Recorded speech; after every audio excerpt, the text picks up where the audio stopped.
আরেকবার যদি প্রশ্নটা করো প্লিজ। তোমার কাছে কি লেটেস্ট আপডেট রয়েছে পাকিস্তান সম্পর্কে আসিফ মুনির?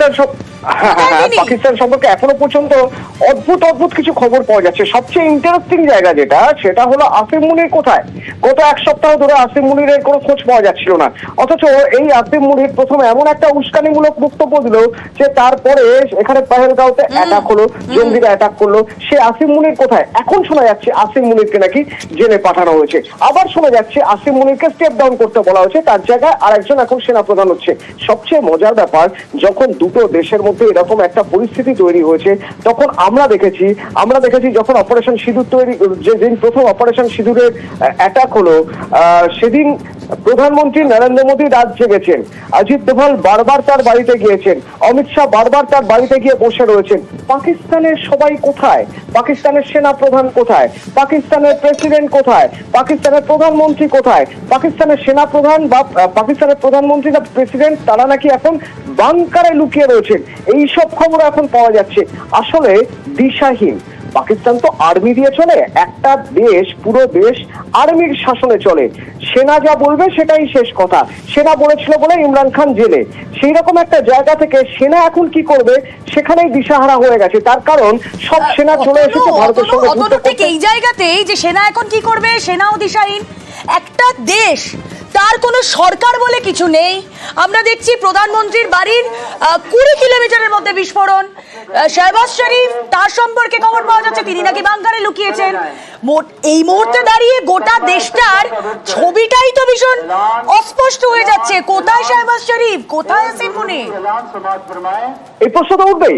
এই প্রশ্ন উঠবে এই কারণে, তার কারণ যখন আমার দেশ লড়ছে তখন আমাদের দেশের প্রত্যেকটা মানুষ, প্রত্যেকটা রাজনৈতিক দল মত নির্বিশেষে, তাতেই বিরোধিতা থাকুক, রাজনৈতিক মতবিরোধ থাকুক, সবাই এক জায়গায় দাঁড়িয়ে সেনার পিছনে দাঁড়িয়ে রয়েছে। ঠিক সেই জায়গায় উল্টো দিকে দেখা যাচ্ছে যখন পাকিস্তান সেনা লড়ছে তার পিছনে কোনো রাজনৈতিক দলের কোনো ব্যাকআপ নেই। সেনাদের নিজেদের মধ্যেই দ্বন্দ্ব। আদৌ এখানে লড়া ঠিক হবে, নাকি বালুচি যে বিদ্রোহীরা রয়েছে তাদের দমন করাটা আগে জরুরি, নাকি খাইবার পাখতুনখোয়াতে সেখানে গিয়ে টিটিপি যখন লড়ছে তাদের বিরুদ্ধে লড়াই করাটা জরুরি? সবচেয়ে বড় কথা, যে দেশের সমরাস্ত্র এত কম, যে দেশের সামরিক শক্তি এত কম, তারা যখন ভারতের বিরুদ্ধে এরকম আগ্রাসী মনোভাব দিচ্ছে তখন তাদের দেশে একের পর এক পাক আর্মির লোকেদের ধরে ধরে মারছে বিদ্রোহীরা। বালুচিস্তানের আমরা যদি বিস্ফোরণের আজকের ছবি দেখি, ধরে ধরে মারছে। এমনকি খাইবার পাখতুনখোয়াতেও একই সমস্যা, একই প্রবলেম হচ্ছে সিন্ধ প্রদেশে। সেখানে সেনার মনোবল ভাঙতে তো বাধ্য। সেনাদের মধ্যে একটা কু তৈরি হচ্ছে এবং সেনা প্রধান সেখানে অ্যাবসকন করবেন, লুকিয়ে থাকবে, এটাই স্বাভাবিক। সেনা প্রধানকে শেল্টার দেবে কে? প্রেসিডেন্ট, প্রধানমন্ত্রী। তারা এখন কোথায়? না, কোন রকম কোনো খবর পাওয়া যাচ্ছে না। আর এটাই হয়তো স্বাভাবিক, পাকিস্তানের মতো দেশের জন্য এটাই বোধহয় স্বাভাবিক। একেবারেই অতনু, তুমি লেটেস্ট আপডেট নিতে থাকো আমাদের সঙ্গে। এই মুহূর্তে অবসরপ্রাপ্ত নৌসেনা কর্তা নিরঞ্জন দাম রয়েছেন, একটু নিরঞ্জন বাবুর কাছে যাই। নিরঞ্জন বাবু, আইএনএস বিক্রান্ত থেকে করাচি পোর্ট লক্ষ্য করে সেনাবাহিনীর 8 থেকে 12টা বিস্ফোরণ। করাচি পোর্ট অত্যন্ত গুরুত্বপূর্ণ। আইএনএস বিক্রান্ত থেকে মিগ ছোড়া হলো এবং সেখানে 8 থেকে 12টা বিস্ফোরণের শব্দ। কাঁপছে করাচি পোর্ট। সেই ছবিও আমরা দেখাচ্ছি। আমি পিসিআর কে বলবো একবার সেই ছবিটা যদি রাখা যায়, যেখানে করাচির আকাশ লাল হয়ে গিয়েছে ইতিমধ্যে। আমাদের সঙ্গে আমাদের নেটওয়ার্ক 18 এর এডিটর রয়েছেন বিশ্ব মজুমদার। বিশ্বদা কোনো স্পেসিফিক কোয়েশ্চেন? নিরঞ্জন দাম রয়েছেন আমাদের সঙ্গে। নিরঞ্জন বাবু নমস্কার, স্বাগতম আমাদের অনুষ্ঠানে। আজকে এই যে পরিস্থিতি, একজন সেনা হিসেবে, ভারতের সৈনিক হিসেবে যেভাবে আজকে বায়ুসেনা আক্রমণ করছে, যেভাবে 3টি বাহিনী, বায়ু, স্থল এবং নৌবাহিনী একযোগে আক্রমণ করছে, আমাদের কাছে লেটেস্ট যে খবর এসেছে তা আইএনএস বিক্রান্ত আরব সাগরে, সেখান থেকে ফাইটার উড়েছে, মিগ উড়েছে এবং করাচিতে গিয়ে পরের পর বোমা ফেলেছে। এবার আপনি আমাকে একটু টেকনিক্যালি বলুন যে এই যে বোমা করাচিতে পরপর পড়লো, যে 12টা বোমা আমরা দেখতে পাচ্ছি, গোটা করাচি শহরে অকাল দিওয়ালি চলছে, এটা কি ভারতীয় নৌবাহিনী বিক্রান্ত থেকেই ছুটলো, নাকি আকাশ থেকে এয়ার টু সারফেস কোনো মিসাইল অ্যাটাক হলো? কিভাবে হলো, কিভাবে হয় এই ধরনের অ্যাটাকগুলো?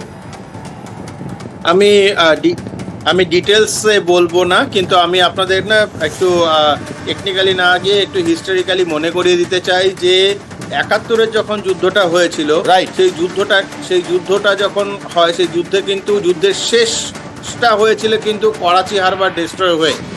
আপনাদের মনে থাকবে হয়তো যে যখন যুদ্ধের শেষ পর্যায়ে যখন ভারতীয় নৌসেনা যখন করাচি হারবার সম্পূর্ণভাবে যখন ধ্বংস করে, তখনই কিন্তু তারা কিন্তু পাকিস্তানের সেনাবাহিনী হাঁটু গেড়ে বসে যায়।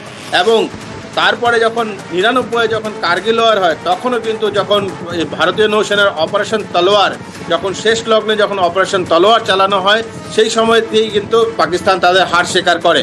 এবং আপনি এখন বর্তমানে যেটা বললেন যে করাচি হারবারে কিছু একটা ঘটেছে, করাচি শহরে করাচি হারবারে কিছু একটা ঘটেছে, এবং এটা কিন্তু যথেষ্ট ইঙ্গিতপূর্ণ যে পাকিস্তানের সমস্ত কিছু যতদিন এই গত 7-8-10 দিন ধরে যা মিস অ্যাডভেঞ্চার ওরা করছিল, সেটার যেটা শেষ পর্যায়ে চলে এসছে, সেটা কিন্তু একটা ইঙ্গিত দিয়ে দিচ্ছে এই করাচি হারবার। কারণ আমরা অতীতেও দেখেছি যে করাচি পোর্ট এবং করাচি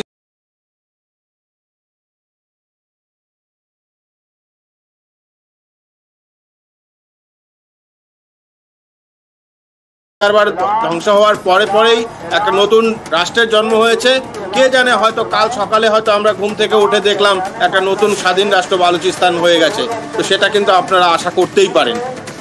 আপনি আমাকে একটা জিনিস বলুন, স্ট্র্যাটেজিক দিক থেকে আপনি যে কথাটা বললেন, স্ট্র্যাটেজিক দিক থেকে করাচি পোর্ট কতটা গুরুত্বপূর্ণ? এই আরব সাগরের তীরে স্ট্র্যাটেজিক দিক থেকে করাচি পোর্ট কতটা গুরুত্বপূর্ণ? দেখুন, একটা কথা আছে, he who rules the sea rules the world. সেটা কিন্তু প্রাচীন প্রাগৈতিহাসিক কাল থেকেই দেখা যাচ্ছে। যখন ডাচরা তাদের নৌবহর খুব ভালো ছিল, তখন ডাচরা পুরো পৃথিবী শাসন করতো। তারপর ধীরে ধীরে ফ্রান্স, ব্রিটিশরা, তো এখন এবং তারপরে একটা সময় যখন কোল্ড ওয়ার চলছিল, তখনও কিন্তু রাশিয়া এবং আমেরিকার মধ্যে কিন্তু তাদের নৌবহর দিয়েই তারা কিন্তু পৃথিবী শাসন করতো। তো এই মুহূর্তে শুধুমাত্র আরব সাগর নয়, বঙ্গোপসাগর এবং এই ভারত মহাসাগর, এই গোটা চত্বরে ভারতের নৌসেনা একদম প্রথম স্থান আছে। মানে এই মুহূর্তে কমপ্লিট তাদের কন্ট্রোল আছে। এবং পাকিস্তানের একমাত্র লাইফ লাইন হলো কিন্তু করাচি পোর্ট। তাদের সমস্ত ট্রেড যা কিছু হয় করাচি পোর্টের থ্রুতেই হয়। তো যদি এই করাচি হারবার বন্ধ হয়ে যায়, করাচি হারবার থেকে যদি সমস্ত রকম ট্রেড বন্ধ হয়ে যায় এবং করাচি হারবারই যদি বন্ধ হয়ে যায়, তাহলে কিন্তু পাকিস্তানের লাইফ লাইনটাই কেটে যাবে। এবং পাকিস্তান মনে হয় না তারপরে হয়তো 12 ঘন্টাও সার্ভাইভ করতে পারবে।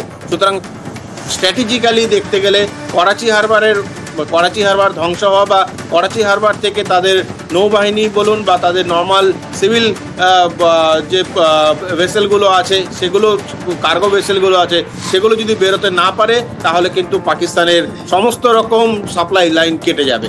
মানে এটা স্ট্র্যাটেজিক্যালি খুবই গুরুত্বপূর্ণ। মানে না খেতে পেয়ে মরবে বলতে পারেন। না খেতে পেয়ে শুধুমাত্র না খেতে পেয়ে নয়, বাকি আর্মস অ্যামুনিশনের সাপ্লাইও কোথা থেকে আসবে? কারণ এগুলো কিন্তু সবই থ্রু সি আসে। সেই জিনিসগুলো কিন্তু সমস্ত সাপ্লাইটাই বন্ধ হয়ে যাবে।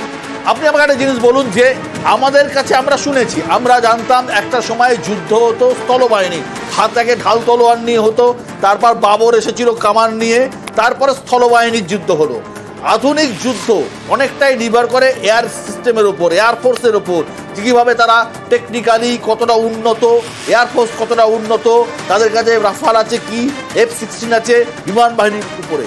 এই নৌবাহিনীর ভূমিকাটা এই ধরনের যুদ্ধের সময় কি হয় আমাদের সত্যি জানা নেই। নৌবাহিনীর ভূমিকা এখন অনেকটাই টেকনিক্যালি হয়ে গেছে, টু বি অনেস্ট। এবং যখন একটা ফুল ফ্লেজের যুদ্ধ হয়, তখন ব্রহ্মস মিসাইল হোক বা এই জাতীয় যখন মিসাইলগুলো, সেগুলো হয়।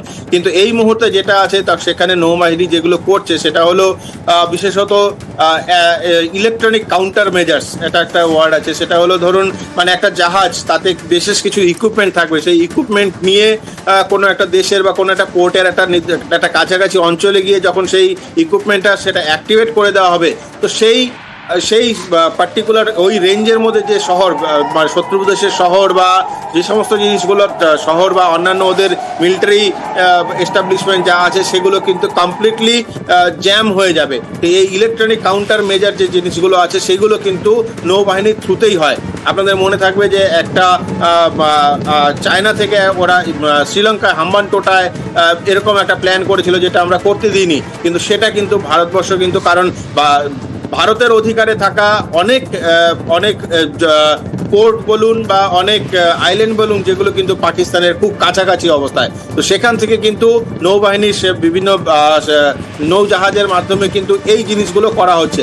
এবং এই যে ওদের যে এয়ার ডিফেন্স সিস্টেম কমপ্লিটলি যেটা মানে ফেল করেছে, তার পেছনে কিন্তু এটার একটা বড় হাত থাকতে পারে বলে আমার মনে হচ্ছে আর কি। আপনি আমাকে আরেকটা জিনিস বলুন, নৌবাহিনীর ভূমিকাটা অত্যন্ত গুরুত্বপূর্ণ বুঝতে পারলাম, এবং নৌবাহিনী আজকাল শুধুমাত্র ভারতের হাতে যে নৌবাহিনী রয়েছে তাতে দুটো এয়ারক্রাফট ক্যারিয়ার নৌবহর আছে সম্ভবত, পাকিস্তানের একটাও নেই। করাচি বন্দর যদি কোনো মতে আমরা ধ্বংস করে দিতে পারি, তাহলে পাকিস্তান তার নৌপথে তার আধিপত্য হারাবে।